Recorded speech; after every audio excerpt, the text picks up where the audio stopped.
So my name's David Howard. I'm a senior research scientist in the Robotics and Autonomous Systems group at Data 61 in Brisbane.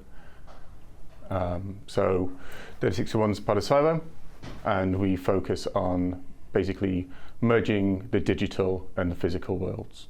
Well, we do some deep learning here, but the thing that I focus on is evolutionary learning. And evolutionary learning is quite a bit different.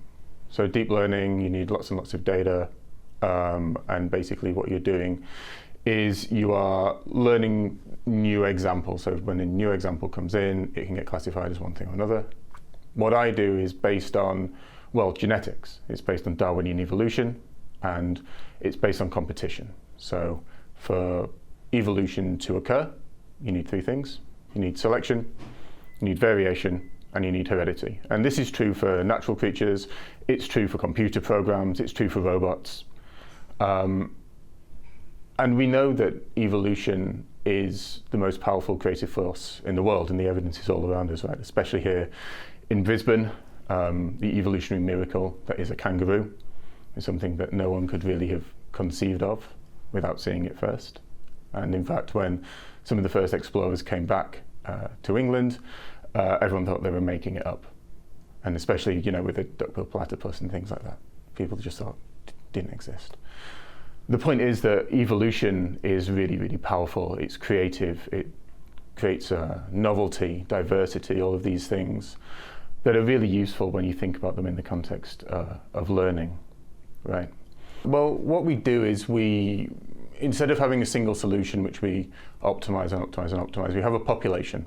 Okay, so we take our inspiration from nature, we have a population of different solutions, and initially these are all random. You know, so if I was a robot, I might have a different number of wheels, or there might be a different location on my body might be a different length or width or whatever. And so we have a population of different robots, and they're all random.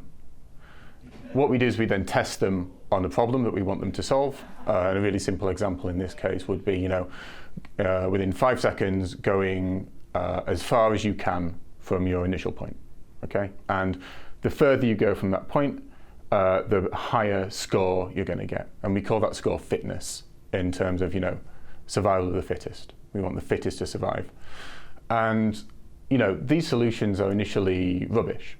They're random, okay? So they're not going to be that good, but some of them are going to be better than others. And what we do is we take the ones that are better, and we say that they can be our parents. So they have the opportunity to reproduce, again in the Darwinian sense, to create children that are a little bit like them. And then if you think about how we might encode a robot, so what is the genome of a robot? It's just a load of numbers, right? So it might have a length, which is a number, 10, you know, centimeters, 8 centimeters, a width similarly, you know, a number of wheels, which would just be an integer, 2, 4, 6, however many you want. And we can treat that as a genome.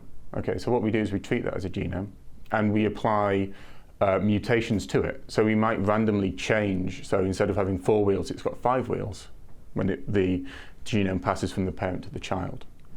Similarly, we can cross over. So we can have 2 parents, and we can pick a point in both of their genomes and cross them so that the child has a little bit of parent A and a little bit of parent B.